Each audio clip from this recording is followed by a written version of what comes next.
Hi, Mike. Hey Stacy, how are you? I'm good. How are you? Doing great. It's a beautiful sunny day here in Brooklyn, where I'm coming from.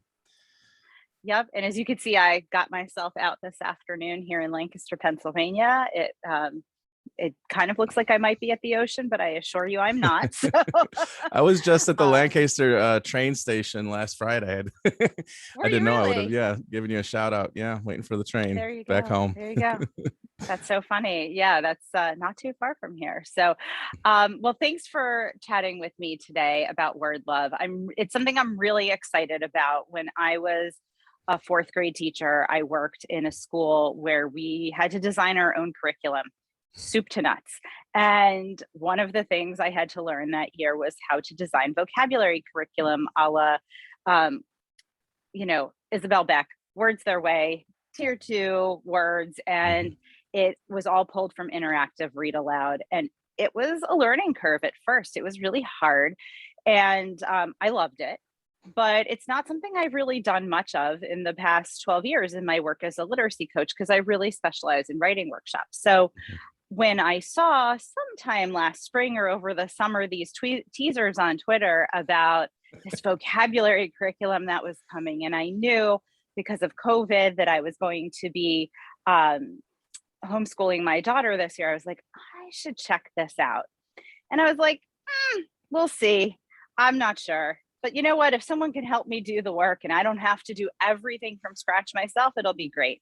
So I, downloaded the first unit, and I was really excited because it correlated to the up the ladder unit that I was doing with her, which I have right here. Nice, nice. And I was just really excited to see how everything fit tongue and groove. So my first question for you is, what made you want to do this? I mean, why develop word love, which I know it now has the name of word love, and share it with teachers? Just tell me a little more.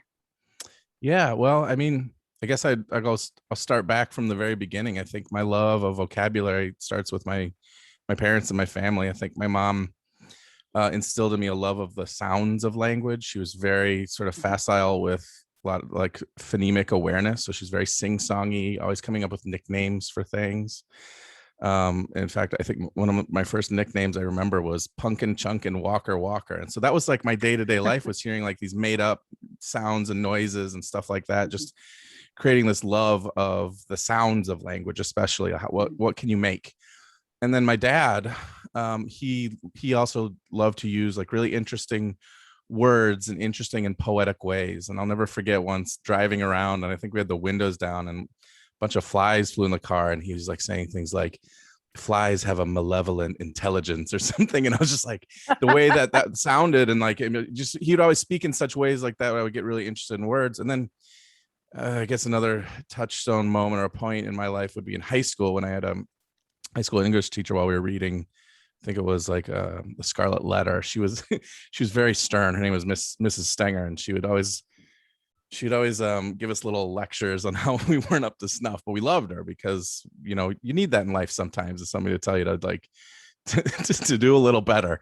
And we knew she Absolutely. loved us, but she was a little gruff about it. And she's would cite these statistics that kids in the students in the 1920s knew tens of thousands of more words than students today. And whereas maybe another skeptical mind would have been like, well, what kids, and like what school do like how was this tabulated, 17, 16, 17-year-old Mike was like, oh no, I need to learn more words. Plus, I mean, I was seeing it every day. I was like pulling out the Scarlet Letter, and I was like, I don't know any of these words, and so Mhm. I was like, all right, I'm gonna take it upon myself.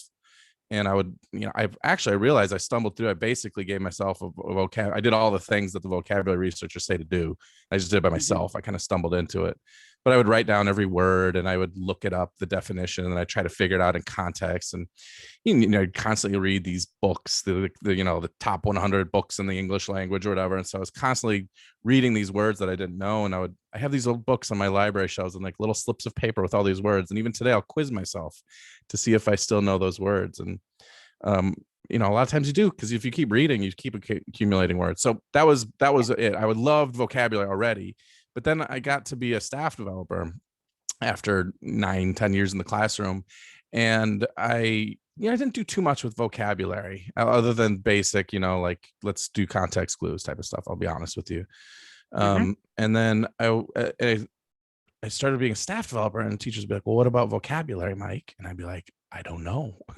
Because I want to be honest about the things I do and don't know. I think, Yeah. sometimes people get annoyed by that. They're like, oh, well, maybe you want a new staff developer. But other people are like, oh, at least you're a straight shooter. You're not going to lie to us or, Mhm. beat around the bush. And so I'd be like, I don't know. But I'd also be like, but I love vocabulary. And I feel like I have a pretty big vocabulary. How did I get there? How do we teach kids? I didn't really do it that much. I'm starting to feel a little guilty. So I Mhm. started doing some of my own research, and basically it was, I would say, from teachers' desires. Like, I mean, I had the passion for it on one hand, but also teachers were asking for it. And so, I mean, this is around 2014. I mean, the conversations were starting in 2012, 13 when I started, but Mhm. I didn't start acting on it until about 2013. I would say summer of 2013. Mhm. And that's when I started reading. You see, I put one of these behind me, I Bringing see. Words to Life by Beck and McKenna Kukin. And I started applying it, and I started slowly developing the curriculum because, this was stuff I do in this is like my free time hobby outside of staff Mhm. developing and co-authoring units of study. So I just do little bits here and little bits there. Um, and that's how it started. So it started a while ago. And I think once the pandemic hit, the summer of the pandemic, summer of 2020, I was like, you know what, Mike, you've been sitting on this slowly. I mean, I've been giving it out in my staff development and doing it in staff development. People who wanted, people who were interested. Hey, I've got this thing. And I was like, you should really just put it out there. Just put it out there. I Mhm. mean, like the world could end, and like, what if you didn't put it out there? Right. Or Yeah. or the world could end. You better do it now. Right. Don't Mhm. wait. And so I just decided to, and that kind of making a public call for pilots was, something that kind of pushed me to like, all right, well, let's get this done. Then let's kind of wrap it up and do something with it. And I had the curriculum more or less drafted and Mhm. revised. I just didn't have like an extra tool that would maybe kick it over the edge. So I contacted my colleague and friend Kimberly Fox, who used to work at the Teachers College Reading and Writing Project where I'm at now. And she's my favorite charter, so that was an easy choice for me to ask. And I was like, hey, do you want to be a part of this? She said yes. So she helped develop the charts and the tools to go along with it, and it's gone from there. We had great feedback from the pilots, um, and then we just keep moving from there. Yeah. So, I know my daughter loves the charts as much as I do, and I now, because we're taking a little deviation from that, we're doing a character unit of study that I used to do in the classroom. So I'm like, now I got to make my own charts, and I don't draw, so I found myself on Pixabay the other night, like downloading pictures for words and making something like Kimberly has made that's nowhere near as beautiful as what she's made. But I mean, that is such a nice added extra that I never did in the classroom. But I think that for kids who are visual learners, like my daughter, it's been really helpful to have that graphic for every word. So, one thing just before I move on that I wanted to ask you is, why did you make it free? Not that I have any problem with Yeah. free. I Right. mean, all of our content on Two Writing Teachers is free, Yeah. but not everyone believes in free. So why did Yeah. you do that? Can you speak a little bit more to that? Well, that's a good question. I think one answer to that is this is a gift to teachers. This is a thank you for making me curious, helping me be curious about how to get there. And so this is for you, all those teachers and all those meetings and all those times you said, well, Mike, what about vocabulary? And I couldn't give you the full response, right? I could give you talk about some things, but not everything. And so it's a thank you, it's a gift. I would say first. And I think another reason is, I'm in some ways I'm trying to start like a little bit of a movement around this. Mhm. People who are, if it is true, if my hunch is correct that people are really in need of this and they really want this, then one of the things I want to do is, if I want to be a part of this and lead it in a way, is I want to gather the goodwill of the people who want to be a part of it. Like, if you want to be a leader, you don't want to just tell people what to do and say, give me your blood, sweat, and tears, your money, right? And I will Mhm. lead you. It's like, no, let me prove myself. Here's what I can do. Here's what I'm capable of. And if you think that this is something that you want to be a part of, like, join us. And I think you do that by, you know, saying, here it is, use it, Hmm. and I can help you with it. And then if we want to go more, we can do that. But look, there's there's places where you can support Kim and me as well. I mean, there are we give the basic charts for free, but people can purchase Hmm. color charts, slides. We're even thinking about doing videos if people want to do videos. Like there are ways, because it actually costs money to email thousands of people. You Oh, know what I mean? sure. And it costs money to just host the stuff. And so I Yep. think having a nominal way just to kind of recoup some of those funds, and to make sure basic labor costs are covered, that's available. But we're not looking to profiteer. And that, frankly, that's not why I got into education. I got into education to be an individual who could make a difference in education. And I think part of by doing that is by creating that goodwill. And so those are some reasons why it's free for now. Who knows? Maybe we'll charge $1 or something next year. I don't know. Yeah. We'll see. I mean, it's worth a lot. I mean, if I were in a classroom, I would be looking for those colored charts in the slides just because it really does enhance it. And yeah, so I understand the research base behind teaching vocabulary this way. Other people might not. So could you give a short research base for why would one teach vocabulary this way? 5 minutes, 10 minutes a day, short, just teaching one or two words a day until the kids build up a little bank of words. Can you just speak briefly on that? Yeah.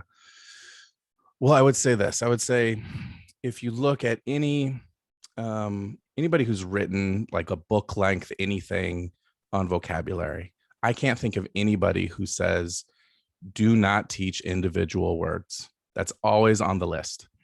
Mhm. And the reason why I created that is, well, one, it's one of the first things that people think of when they think of vocabulary. And two, in the particular area and curriculum that I work with, it's the thing that's missing. And the things that everything else is there, right? My short list that I like to give is to build vocabulary acquisition, it's creating a culture of like word love, right? Creating that attitude and that mindset of being curious and loving words. And then there is solving words through, word solving strategies, right? Either looking in or looking around words.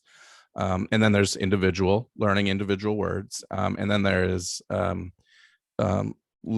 wide reading. I just like to call it wide reading. Like they call it like, Mhm. there's other ways to call it, like, rich literacy experiences. But really, if you just read a ton, you get this breadth of words. And albeit at a shallow level, what individual word learning does is it sort of complements that breadth of words by learning some words more deeply.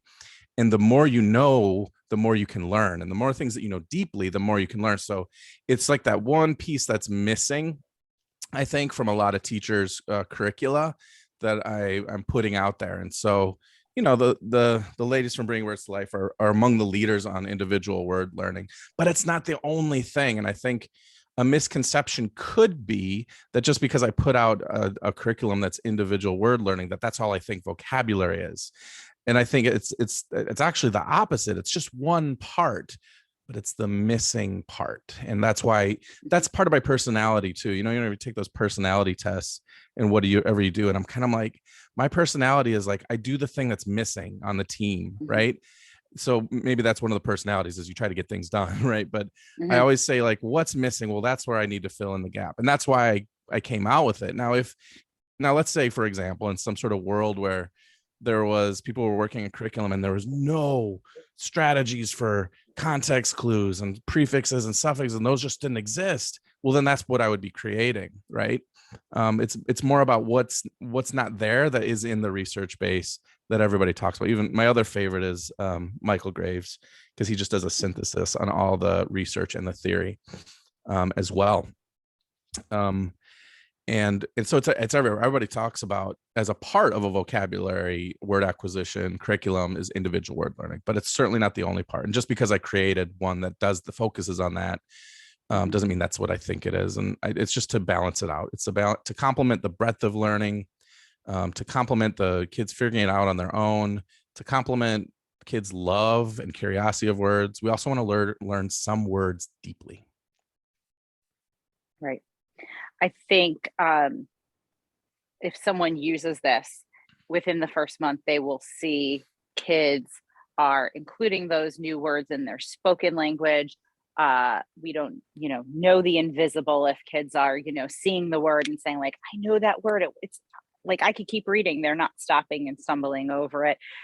Certainly, they're writing with those words once they've started using it because it gets into your bones when you're doing it on a daily basis. And another thing that I really appreciated about it was, as there were 3 bends in the first unit of the vocabulary. So there were, 5 words, then 5 more, then 5 more.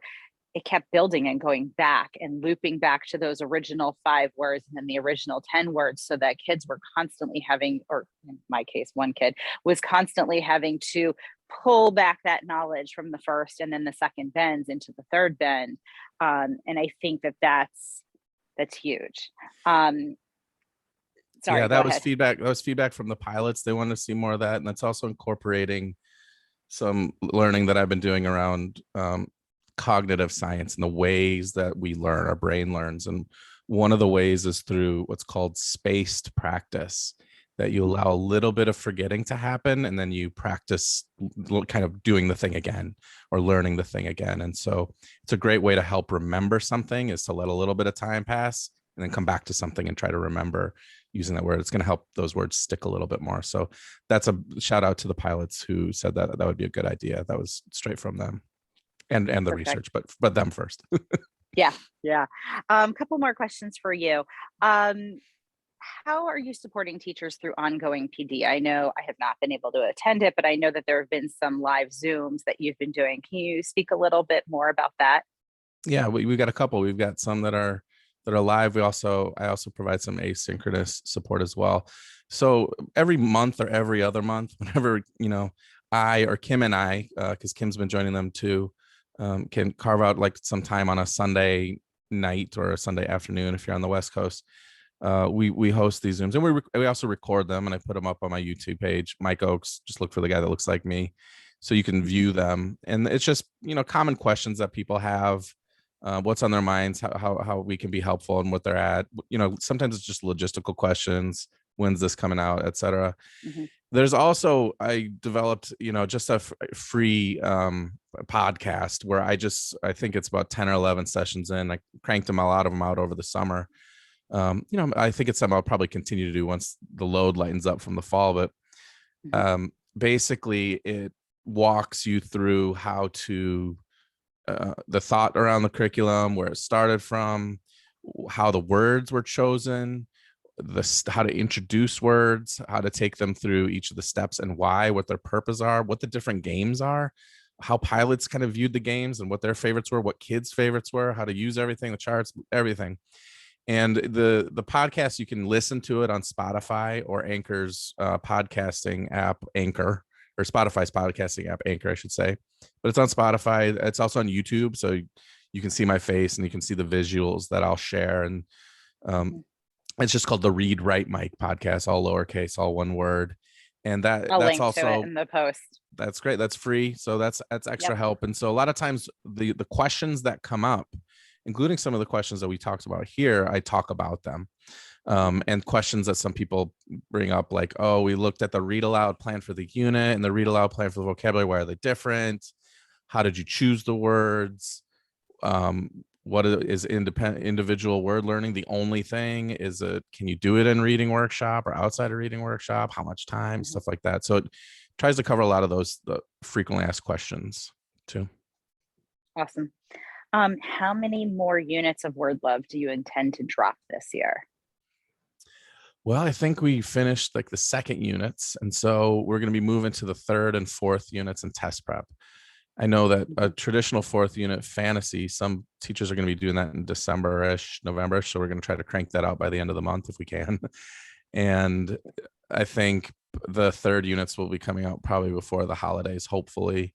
However, we've been getting such a strong, I'm getting like an email a day from people wanting the sometimes several emails a day from people who want the test prep ones early. They don't want it Mhm, just during test prep time. They want it now. So we'll mhm, try to respond to that feedback and try to get it out earlier for, for if people's listening who are curious, because that makes sense.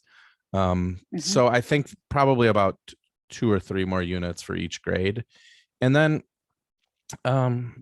I think the next thing I might be curious about after that is maybe having something that's more devoted more specifically to writing workshop, mhm, and either words that would help that you understand a genre in writing, or words that you might use in the genre of writing, still toying around with what that could look like, and that won't rely so closely on particular, read alouds that people have to read. Like I'll probably write the article or the story that goes mhm. with it, so that you can have it. I've written dozens and dozens of articles for things like Heinemann and things like that, and so that's another thing. And then I'm also curious about helping out with word solving strategies more robustly with prefixes, suffixes, who knows, even Greek and Latin roots. We'll see.